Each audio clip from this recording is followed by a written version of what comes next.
Hello Mr. Hin, my name is Nyoman Ganti, my absent number is 14. Terima kasih atas waktunya. Di sini saya akan menjawab soal ulangan tengah semester. Itu soal pertama, jelaskan konsep GES dalam penerapan attitude di tempat kerja Anda. Jadi beberapa hal yang perlu kita perhatikan dan praktekkan adalah yang pertama itulah greeting.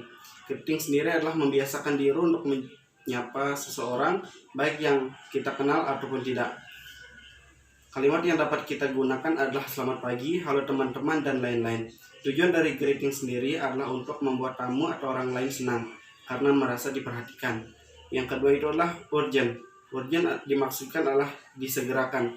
Anda menyapa tamu ataupun orang lain sebelum mereka menyapa kita. Itu adalah suatu hal yang perlu kita lakukan. Konsep segerakan ini tidak hanya pada saat menyapa tapi juga segala hal, seperti menjalankan suatu tanggung jawab ataupun tugas. Yang ketiga itu empathy. Empathy adalah rasa, maksudnya adalah Anda dapat merasakan apa yang orang lain rasakan.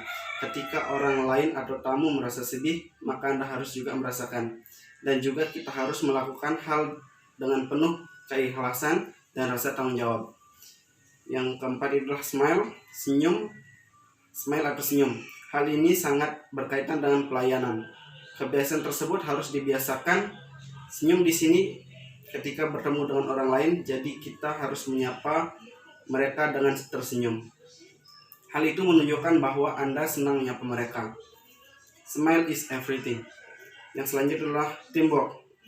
Teamwork di sini adalah kerjasama. Maksudnya adalah bekerja hal yang sama. Jadi semua orang dalam perusahaan melakukan hal yang sama dengan pelayanan pada tamu. Yang pertanyaan kedua adalah, apa keuntungan untuk hotel yang menerapkan call by name oleh semua staf terhadap tamunya?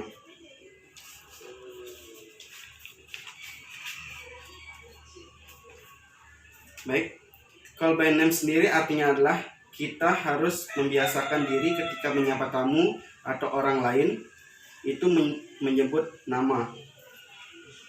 Hal itu menunjukkan bahwa kita penuh perhatian dan membuat tamu tersebut merasa senang tentunya.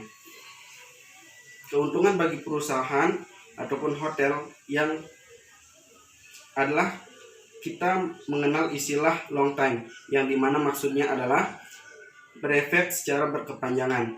Ketika tamu merasa nyaman, tidak menutup kemungkinan tamu itu dan akan menjadi tamu repeater bagi perusahaan atau hotel.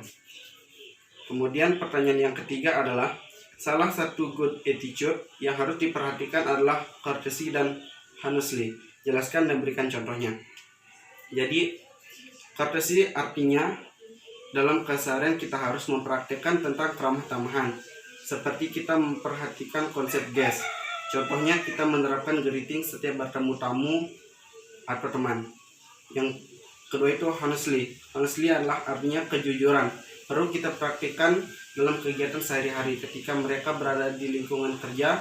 Salah satu contoh diantaranya adalah kita harus menyampaikan informasi dengan tepat dan benar, dan tidak ada informasi yang kita tidak ketahui atau penyampaian infonya dengan kurang tepat. Pertanyaan yang keempat adalah, bagaimana sikap tubuh Anda ketika sedang duduk melayani tamu Anda?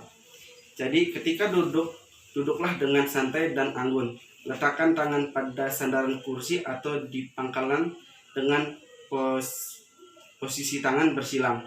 Untuk kaki dapat diletakkan pada posisi kiri dan kanan, atau juga bisa disilang.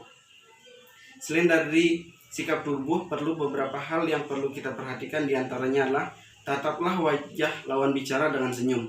Pandanglah mata lawan bicara dengan ramah.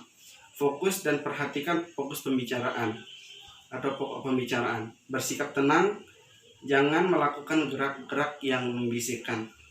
Selanjutnya yang pertanyaan yang terakhir adalah, apa yang harus Anda lakukan berkaitannya dengan mentaati tata tertib perusahaan? Mentaati tata tertib perusahaan, yang pertama itu harus datang tepat waktu dan tidak sering terlambat. Just in time dan just on time harus sangat kita perhatikan. Lebih baik kita datang lebih awal daripada jam kerja dimulai.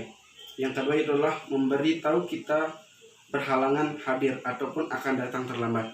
Yang terakhir itulah tidak menggunakan waktu kerja untuk urusan pribadi. Sekian jawaban dari saya. Terima kasih.